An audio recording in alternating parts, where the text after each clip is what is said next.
Gold, trusted gold buyers. మీరు తాకట్టు పెట్టిన బంగారాన్ని విడిపించి ఈ రోజు ఉన్న మార్కెట్ ధరకు కొనబడను.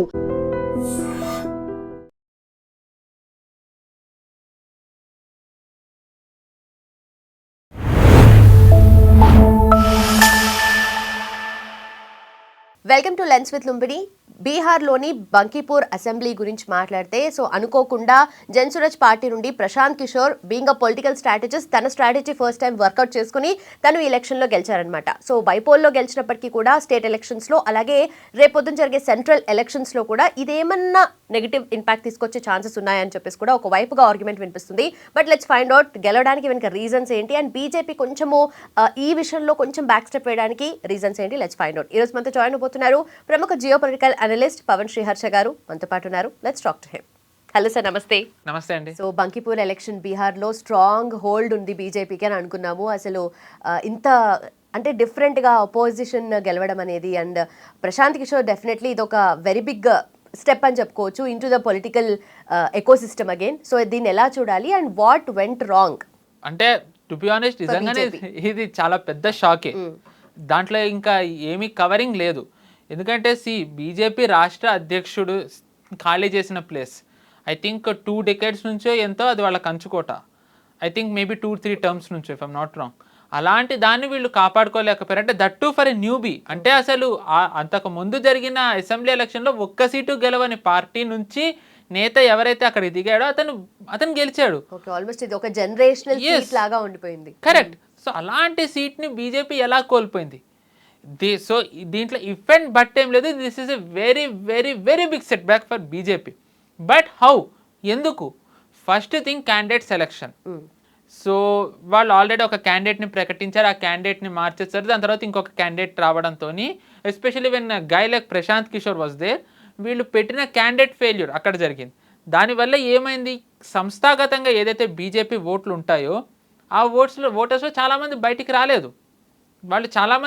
రాలేదు. ఎందుకంటే మీరు చూసుకున్నట్టయితే ఓటింగ్ శాతం ఆ బంకీపూర్ ఏదైతే ఉందో ఆ 2025లో అసెంబ్లీ ఎలక్షన్స్ జరిగినప్పుడు ఎంతైతే ఓటింగ్ పర్సంటేజ్ ఉందో అది తగ్గింది. ఆ ఓటింగ్ పర్సంటేజ్ మొత్తం తగ్గింది. దాంతో బీజేపీ ఓట్ షేర్ తగ్గింది. నెంబర్ 1. నెంబర్ 2 ఏంటంటే అక్కడ ఆర్జేడీ అసలు కంటెస్ట్ చేయలేదు. ఇప్పుడు కరెంట్లీ అపోజిషన్లో ఉన్న పార్టీ ఆర్జేడీ అక్కడ కంటెస్ట్ చేయలేదు. కంటెస్ట్ చేయకపోవడంతో ఏమైంది? అక్కడ ఏవైతే ముస్లిం ఓట్లు, యాదవ్ ఓట్లు ఉంటాయో అవి కంప్లీట్లీ ప్రశాంత్ కిషోర్ వైపు వెళ్ళిపోయాయి. ఇప్పుడు మనం చూసుకున్నట్టయితే మనం వేరే రాష్ట్రాల్లో ఎక్కడెక్కడైతే బీజేపీ వర్సెస్ ఇంకో పార్టీ ఉంటుందో, ఇప్పుడు టీఎంసీనే ఉదాహరణగా తీసుకుంటే వాళ్ళు టీఎంసీని ఇప్పటివరకు ఎందుకు గెలిపిస్తూ వచ్చారు? It is not like Mamata అద్భుతంగా చేస్తున్నారు. ముస్లిమ్స్కి వీళ్ళకి ఏంటి బీజేపీ రాకూడదంటే వాళ్ళకి ఒక ప్రత్యామ్నాయం కావాలని. అలాగే ఇప్పుడు ఏంటంటే ఈ బంకీపూర్లో వాళ్ళకి బీజేపీ గెలవకూడదంటే ఆర్జేడీ యాక్టివ్ లేదు. ఇంకో ప్రత్యామ్నాయం కావాల్సి రావడంతో ఏదైతే ఆర్జేడీ ఓట్ షేర్ ఉందో that also shifted to Prashant Kishor. But ఎందుకు ఆర్జేడీ ఇంత అంటే యాక్టివ్ గా లేకపోవడానికి అండ్ ఆల్సో బ్యాక్ స్టెప్ చేయడానికి రీజన్స్ ఐ డోంట్ నో. అంటే వాళ్ళకి అంత సీరియస్నెస్ లేదు.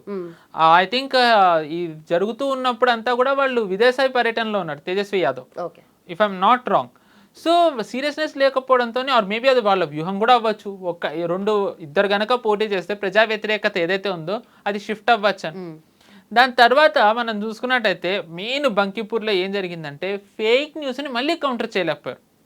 ఇప్పుడు 2024 అసెంబ్లీ ఎలక్షన్లో అమిత్ షా గారిది ఇక్కడే తెలంగాణ పార్టీ వాళ్ళే కొన్ని డాక్టర్డ్ వీడియోస్ చేశారు, క్లిప్ కట్ చేసి అది. అలాంటిది అక్కడ కూడా చేశారు. ఒక కుక్కర్ నిలబెట్టినా బీజేపీ గెలుస్తుందని చెప్పి అన్నట్టుగా.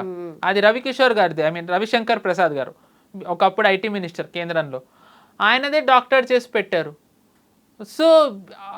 అండ్ ఐ థింక్ సమ్రాట్ చౌదరిని పెట్టడం వల్ల కూడా, ఆయన సీఎంగా చేయడం వల్ల ఏమైందంటే ప్రశాంత్ కిషోర్ తనని తాను ఒక ఎడ్యుకేటెడ్, నేను చాలా ఎడ్యుకేటెడ్, బీజేపీ ఒక క్రిమినల్ని పెట్టింది, ఒక రౌడీని పెట్టింది, ఒక హిస్టరీ షీటర్ని పెట్టింది అనేది ఏదైతే ఉందో అది జనాల్లోకి బాగా వెళ్ళింది. ఏంటంటే ఇలాంటివన్నీ ఫ్యాక్టర్స్ బీజేపీ వైపు నుంచి there were so many blunders. ఇది మిస్టేక్ అనలేము ఎందుకంటే ఆల్రెడీ అయిపోయింది. There were so many blunders. Samrat Choudhary ఎంతవరకు చూపిస్తుంది అనేది we have to wait and see. ఒక్క సీట్తో మనం ఒక నిర్ధారణకి రాలేం. కానీ ఫేక్ న్యూస్ కౌంటర్ చేయడం, ప్రశాంత్కి అభ్యర్థిని మార్చడం, గ్రౌండ్ది రిపోర్ట్ వాళ్ళు ఎందుకు కరెక్ట్ తెలుసుకోలేకపోయారు? అండ్ నెక్స్ట్ వాళ్ళ అలయన్స్లో ఒకళ్ళైనా జేడీయూ ఓట్ షేర్ బీజేపీకి ట్రాన్స్ఫర్ అయిందా అది ఇంకా తెలియదు. ఆర్జేడీది ఏదైతే ఓట్ బ్యాంక్ ఉందో అది ప్రశాంత్ కిషోర్కి ట్రాన్స్ఫర్ అయింది. ఓకే. కానీ జేడీయూ ఓటు బ్యాంక్ ఏదైతే ఉందో అది బీజేపీకి ట్రాన్స్ఫర్ అయిందా? అసలు సంస్థాగతంగా ఉన్న బీజేపీ వాళ్ళే బయటకు వచ్చి బీజేపీకి ఓటైనప్పుడు జేడీయూది ట్రాన్స్ఫర్ అయ్యింది అని మనం ఎలా అనుకుంటాం? అండ్ నెక్స్ట్ అక్కడ ఏదైతే అప్పర్ కాస్ట్ ఓట్స్ ఉన్నాయో వాళ్ళు కూడా చాలామంది ఓటు వెయ్యలేదు అనేది ఒక ఊహాగానాలు ఉన్నాయి. Because of UGC guide lines ఏవైతే వచ్చాయో దానివల్ల బీజేపీది అది దెబ్బ తగిలిందని అంటున్నారు. ఎందుకంటే రాహుల్ గాంధీ ఆన్లైన్లో చాలా వైరల్గా దీన్ని ప్రమోట్ చేశారు Bankipur, although he did not contest. So ఏంటంటే వన్స్ అగైన్ ఫేక్ న్యూస్ని కౌంటర్ చేయడం, దాని తర్వాత సోషల్ మీడియాలో యాక్టివ్ లేకపోవడం అనేది ఎంత డిజాస్టర్కి దారితీస్తుంది అనేది బీజేపీకి ఇది ఒక ఉదాహరణ. అంటే మనం చూసుకున్నట్టయితే ఢిల్లీలో కానివ్వండి, బెంగాల్లో ఎలక్షన్స్ అవుతున్నప్పుడు ఫేక్ న్యూస్ని చాలా ఎఫెక్టివ్గా కౌంటర్ చేయగలిగారు. ఎందుకంటే అమిత్ షా గారు కూర్చున్నారు. ఇప్పుడు ఆబ్వియస్లీ అమిత్ షా గారు ఆయన పనుల్లో ఉన్నారు. ఒక బై ఎలక్షన్కి ఎందుకని ఆయన ఆబ్వియస్లీ అంత ఫోకస్ పెట్టుండారు అండ్ వర్క్ అవ్వలేదు. Again that brings to question, ప్రతిదీ మోదీ గారే మాట్లాడాలి, అమిత్ షా గారే చూడాలి, యోగి గారు చూడాలి అంటే what is the point of having this much of eco system? అసలు ఈ ఎకో సిస్టమ్ ఏం పని చేస్తుంది? బీజేపీలో you have an IT cell, you have spokes persons, you have ministers, organising secretary etcetera ఉన్నారు. వాళ్ళందరూ ఏం చేస్తున్నారు? ఫేక్ న్యూస్ని మీరు ఎందుకు కౌంటర్ చేయలేకపోయారు? ఇప్పుడు సీజేపీ ప్రొటెస్ట్ ఏదైతే జరిగిందో బుల్లెట్ పేలింది అన్నారు. నిజానికి అసలు ఢిల్లీ పోలీసుల దగ్గర బుల్లెట్సే లేనప్పుడు బుల్లెట్ ఎక్కడి నుంచి పేలుతుంది? పెలెట్ గన్ పేలింది. పెలెట్ గన్ సిచ్యువేషన్ చేయి దాటితే వాడచ్చు అని సుప్రీంకోర్టు చెప్పింది. As simple as that. And దాని తర్వాత సరే పెలెట్ గన్ ఎందుకు వాడారు అంటే 2873 హిస్టరీ షీటర్స్ ఉన్నారని గవర్నమెంట్ చెప్పింది. అండ్ ఇప్పుడే కాదు, జంతర్ మంతర్లో 20 రోజులు ధర్నా అవుతున్నప్పుడే సౌరవ్ దాస్తోని, అభిజిత్ దీప్కేతోని, అశుతోష్ రాంకాతోని ఢిల్లీ పోలీసులే స్వయంగా వెళ్ళి మాట్లాడారు. ఐ థింక్ ఏసీపీ డీసీపీ స్థాయి వాళ్ళే. ఆ వీడియో కూడా ఇప్పుడు ఉంది. ఓకే, అక్కడ రౌడీ షీటర్లు ఎవరన్నా ఉండని, అది గవర్నమెంట్ కాదు కదా నిర్ధారించాల్సింది, పోలీస్ వ్యవస్థనో లేదంటే జుడిషియరీయో కదా. పోలీసులే కదండి చెప్పారు. ఇప్పుడు ఒక్కసారి గవర్నమెంట్ చెప్పాలి పెలెట్ గన్ వాడమని. సిచ్యువేషన్ అంత డైర్ గా ఉన్నప్పుడు, అంత సివియర్ గా ఉన్నప్పుడు గ్రౌండ్ లో ఉన్న వాళ్ళే కదా నిర్ణయాలు తీసుకుంటారు. ఇప్పుడు మీరు చూడండి 3 layers సెక్యూరిటీ పెట్టిన తర్వాత ఎస్పెషల్లీ పోలీసులకి 20 రోజుల్లోనే తెలిసిపోయింది యాంటీ సోషల్ ఎలిమెంట్స్ వచ్చారని. సౌరవ్ దాస్కి, అభిజిత్ దీప్కే లాంటి వాళ్ళని వార్న్ చేసినా వాళ్ళు వినలేదు. అలాంటి వాళ్ళు 2 layers ర్యాపిడ్ యాక్షన్ ఫోర్స్ వాళ్ళని, ఢిల్లీ పోలీస్ వాళ్ళని కొట్టుకుంటూ వాళ్ళు 3rd layer వరకు వచ్చారు. ఇంకా వాళ్ళని ఆపాలి అంటే కనుక వాట్ వాజ్ ద ఇంకా లాస్ట్ రిసార్ట్ అయినా హిస్టరీ షీటర్స్ లోపలికి వెళ్ళి కనుక చేయకూడదు చేసుంటే హూ విల్ టేక్ రెస్పాన్సిబిలిటీ అప్పుడు? So what would police do? ఇది నిజం. ఈ నిజాన్ని ఇప్పుడు ఎవరు చెప్పాలి? రాహుల్ గాంధీ ఈ రోజు కూడా పార్లమెంట్ బయట ప్రొటెస్ట్ చేస్తున్నారు. బుల్లెట్ ఎందుకు వాడారని. ఇంత సింపుల్ది వీళ్ళు కౌంటర్ చేయలేకపోతున్నారు బీజేపీ వాళ్ళు. ఐ డోంట్ నో అసలు. అంటే ఎందుకు బీజేపీ ఎకో సిస్టమ్ ఇంత ఫెయిల్ అయింది? ఇప్పుడు మీరు బంకీపూర్ ఏదైతే బీజేపీ ఓడిందో అది కేవలం ఆ బంకీపూర్దే కాదు, ఐ మీన్ ఒక్క అసెంబ్లీ కాన్స్టిట్యూన్సీదే కాదు, అక్కడ యూజీసీది కానివ్వండి, సీజేపీ ప్రభావం కానివ్వండి, ఇలాంటివన్నీ ఫేక్ న్యూస్లు కానివ్వండి, ఇవన్నీ పనిచేసాయి. సో అంటే ప్రతిదీ కూడా మోదీ గారో, అమిత్ షా గారో, లేకపోతే ఉత్తరప్రదేశ్ అయితే యోగి ఆదిత్యనాథ్ గారో చూడాలి అంటే what is the point of having this much of eco system? ఇంత పార్టీనే అవసరం లేదు కదా. యూ హ్యావ్ 240 MPs, మంత్రులు ఉన్నారు, సెక్రటరీలు ఉన్నారు, రకరకాల బాధ్యతల్లో చాలామంది ఉన్నారు. ఈ ఫేక్ న్యూస్ రన్ అవుతున్నప్పుడు ఎంతమంది బయటకు వచ్చి మాట్లాడారు? ఎంతమంది వీళ్ళ మీద చర్యలు తీసుకున్నారు? సో బీజేపీ ఇది ఇంట్రోస్పెక్షన్, ఎస్పెషల్లీ వచ్చే ఏడాది 7 రాష్ట్రాల్లో ఎన్నికలు ఉన్నాయి.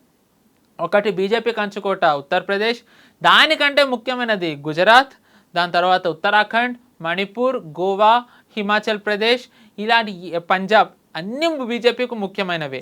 సో ఈ ఫేక్ న్యూస్లు కానివ్వండి, నరేటివ్లు కానివ్వండి, క్యాస్ట్ మెట్రిక్స్ కానివ్వండి, అభ్యర్థుల ఎంపిక కానివ్వండి, ఎవరిని నిలబెట్టాలి, అవతల వాళ్ళది ఎలా కౌంటర్ చేయాలి, ఇలాంటివన్నీ ఏవైతే మిస్టేక్స్ జరిగాయో ఈ మిస్టేక్స్ అన్నిటిని కూడా అనలైజ్ చేసుకుని వచ్చే ఎన్నికల్లో ఏ 7 రాష్ట్రాల్లో ఉన్నాయో అవి గనక బీజేపీ రెక్టిఫై చేసుకోగలిగితే అంత ప్రాబ్లం ఉండదు. It is like 2024 general election moment BJP. Okay, but exactly ఇప్పుడు గవర్నమెంట్ కూడా ఏమైనా రిలాక్స్డ్ గా కనిపిస్తుంది? ఎందుకంటే గ్రాంటెడ్ గా తీసుకుంటేనే కదా ఇలాంటి చిన్న చిన్న బ్లండర్స్ గవర్నమెంట్ కి, లేదంటే సెంట్రల్ ఎలక్షన్స్ లో కూడా ఎదురు దెబ్బ తగిలేది. గవర్నమెంట్ రిలాక్స్ లేదు అంటే ఎస్పెషల్లీ మోదీ షా గారు రిలాక్స్డ్ లేరు. That I can say for sure. వాళ్ళిద్దరే కాదు కదా government, that is the point. నేను అంటుంది కూడా అదే, వాళ్ళిద్దరే కాదు, చాలా మంది ఉన్నారు వేరే వాళ్ళందరూ. ఇప్పుడు ఫేక్ న్యూస్ రన్ అవుతూ ఉంటే ఏరి కౌంటర్ చేయాల్సిన వాళ్ళు ఏరి ఇప్పుడు చెప్పాలి కదా, మంత్రుల స్థాయి వాళ్ళు కౌంటర్ చేయాలి. ఇప్పుడు కాంగ్రెస్ నుంచి ఏమన్నా వస్తే నిన్న పవన్ కళ్యాణ్ డైరెక్ట్ మాట్లాడి చెప్తున్నారు, ఒక్కసారి మేము అధికారంలోకి రానివ్వండి, మీకు గుణపాఠం నేర్పిస్తామని. సో ఇలాంటి ఆ స్థాయి వాళ్ళు ఇక్కడ ఎక్కడ మాట్లాడుతున్నారు? ఇప్పుడు జార్ఖండ్లోనే ప్రొటెస్ట్లు అవుతున్నాయి స్టూడెంట్స్వి. జార్ఖండ్ ఎంపీ నిషికాంత్ దుబే ఎక్కడ మాట్లాడారు? ఆయన నిన్నో ఎప్పుడో మాట్లాడారు. పోనీ ఆయన మాట్లాడారు, ఆయన మాట్లాడింది ఎవరు ప్రమోట్ చేయాలి? ఇక్కడ తెలంగాణ బీజేపీదే గనక మనం గమనించినట్టయితే మోదీ గారు మాట్లాడింది వీళ్ళు ఎంత జనాల్లోకి తీసుకెళ్ళారు. కాంగ్రెస్ నుంచి రాహుల్ గాంధీ ఏమన్నా మాట్లాడితే వాళ్ళు ఎంత వైరల్ చేస్తారు. సాక్షాత్తు మోదీ గారే మాట్లాడినవి ఆయన 6 or 7 వీడియోలు చేశారు, ఎంత ప్రమోట్ చేశారు. అంటే ప్రధానిది మీ నేతదే మీరు ప్రమోట్ చేయకపోతే జనాలు ఇంకా ఎలా తెలుసుకుంటారు? ఇప్పుడు బీజేపీ నుంచి ఏమైనా ఇన్ఫో తెలియాలి, గవర్నమెంట్ నుంచి ఏమైనా ఇన్ఫో తెలియాలి అంటే వాళ్ళ సోషల్ మీడియా హ్యాండిల్స్ కాకుండా వేరేవి వాడుతున్నారు అని అంటే హౌ బిగ్ డిజాస్టర్ బీజేపీ ఇక్కడ. సో అంటే ఐరనీ ఏంటి అంటే సీజేపీ ఇవి అవుతున్నప్పుడు మోదీ గారు మాట్లాడినవి రాలేదు, ఇక్కడ ఐటీ సెల్ వాళ్ళు మాట్లాడుకున్నవి ట్విట్టర్ హ్యాండిల్స్లో ఉన్నాయి. మోదీ గారు పెద్ద, ఇక్కడ ఉన్న పార్టీలో ఉన్న ఐటీ సెల్ వాళ్ళు పెద్ద. సో మీ ప్రయారిటీ ఎటుంది, మీ వ్యవస్థ ఎటుంది, మీరు ఎవరివి ప్రమోట్ చేయాలనుకుంటున్నారు, దేన్ని ప్రమోట్ చేయాలనుకుంటున్నారు, ఏం చేస్తున్నారు? యాజ్ లాంగ్ యాజ్ ఈ క్లారిటీ రానంత వరకు బీజేపీకి it is very difficult for BJP to survive. అంటే సర్వైవ్ ఇన్ ద సెన్స్ ఈ ప్రభావం నెక్స్ట్ ఎలక్షన్స్లో పడుతుందని నేను ఖచ్చితంగా చెప్పను. ఎందుకంటే యాజ్ యూజువల్ అక్కడ అమిత్ షా గారు వస్తారు, మళ్ళీ మోదీ గారు వస్తారు, కాబట్టి పరిస్థితులు వేరుగా ఉంటాయి. బట్ ఎలక్షన్ వరకు పనిచేస్తాం, ఎలక్షన్ తర్వాత నుంచి ఇంకా మేము ఏమీ చేయము అంటే again that will be very big problem. ఇలాంటి సీజేపీ వస్తాయి. సో 2029 లోపు బీజేపీ చాలా రెక్టిఫై చేసుకోవాల్సినవి ఉన్నాయి. It is a wake up call, CJP protest Bankipur. Right. But exactly ఎంత కాదనుకున్నా ఇది social media kind of warfare అనుకోవచ్చు, నెరేటివ్ని సెట్ చేస్తున్నారని అనుకోవచ్చు కదా. 100% మెటాది ఇప్పుడు అదే కదా అంటుంది. మోదీ గారిది ఎందుకు మీరు బ్లాక్ చేశారు, వేరేవన్నీ ఎలాగ ఆల్గోరిథం పుష్ చేసింది? ఆల్గోరిథం ఎవరు సెట్ చేస్తున్నారు? Who is actually controlling? ఇది కమ్యూనిటీ గైడ్లైన్స్ కి వ్యతిరేకంగా ఏది community? Sorry for saying this, phone వాడడం కమ్యూనిటీ గైడ్లైన్స్ లో ఓకేనా? అవి ఫేస్బుక్ లో అవన్నీ వైరల్ గా రన్ అవుతాయి, బట్ మోదీ గారు మాట్లాడింది రెస్ట్రిక్ట్ అంట. So there itself shows వాళ్ళ in a way Facebook Meta లాంటివి కూడా మన దగ్గర ఇన్ఫ్లుయెన్స్ చేయడంలో వాళ్ళు చాలా కీలక పాత్ర పోషిస్తున్నారు, ఫారెన్వి. సో ఈవెన్ వీటిని కూడా కంటెన్ చేయాలి. అది ఎంతవరకు వచ్చిందంటే ఈరోజు ఫేస్బుక్ మీద యాక్షన్ తీసుకోవాలి అంటే టీఎంసీ వాళ్ళు వ్యతిరేకిస్తున్నారు, మీరు అపాలజీ చెప్పకూడదు, వీళ్ళు ఎవరు ఇన్వాల్వ్ అవ్వకూడదు అని. సో అగైన్ ఏంటంటే బీజేపీ దీన్ని కరెక్ట్గా జనాల్లోకి తీసుకెళ్లడంలో once again they are failing. So వాళ్ళకి ఇంట్రోస్పెక్షన్ చేసుకోవడానికి, కరెక్షన్ చేసుకోవడానికి చాలా అవసరం. As long as they don't do that, it is a very tough time for BJP. I hope they will learn from this blunders. So ఇది entire scenario మనము Bankipur election గురించి మాట్లాడుతున్నాం కాబట్టి బైపోలే కదా అని చెప్పేసి కొంచెము వీళ్ళు బ్యాక్ స్టెప్ వేసేసరికి పొలిటికల్ స్ట్రాటజిస్ట్ గా ఉన్న ప్రశాంత్ కిషోర్ నిజంగానే తన స్ట్రాటజీ ఫస్ట్ టైం వర్కౌట్ అయింది కదా. అంటే అండి ఇప్పుడు ఇప్పుడు బంకిపూర్ది నేను బీజేపీ మిస్టేక్స్ చెప్పా, కానీ దీని ప్రభావం ఈ బంకిపూర్దే నెక్స్ట్ ఎలక్షన్లో పడుతుందంటే మనం చెప్పలేం. అంటే ఇప్పుడు 2018లో బీజేపీ కొన్ని దశాబ్దాల నుంచి పాలిస్తున్న మధ్యప్రదేశ్ ఓడిపోయింది, 15 ఏళ్లుగా నిరంతరాయంగా పాలిస్తూ వచ్చిన రాజస్థాన్ ఓడిపోయింది. రాజస్థాన్ ఒకసారి వాళ్ళు ఒకసారి వీళ్ళు కాబట్టి రాజస్థాన్ ఓడిపోయింది. కానీ వితిన్ 6 monthsలో బీజేపీ 14లో వచ్చిన దానికంటే ఎక్కువ సీట్లు గెలుచుకుంది. కానీ 2023లో వచ్చేసరికి రాజస్థాన్ తిరిగి గెలుచుకుంది, ఛత్తీస్గఢ్ తిరిగి గెలుచుకుంది, మధ్యప్రదేశ్ తిరిగి మళ్ళీ వాళ్ళు బంపర్ మెజారిటీతో వచ్చారు. కానీ 24కి వచ్చేసరికి పరిస్థితి ఎలా అయింది, సీట్లు తగ్గాయి. So it all depends on how you give message. మీరు అపోనెంట్స్ని ఎలా కౌంటర్ చేస్తున్నారు. బీజేపీ బంకీపూర్లో అది ఫెయిల్ అయింది. నేను దీని ప్రభావం ఎందుకు వచ్చే ఎలక్షన్స్లో పడదంటున్నాను అంటే అక్కడ అమిత్ షా గారు కూర్చుంటారు, అక్కడ మోదీ గారు మాట్లాడతారు.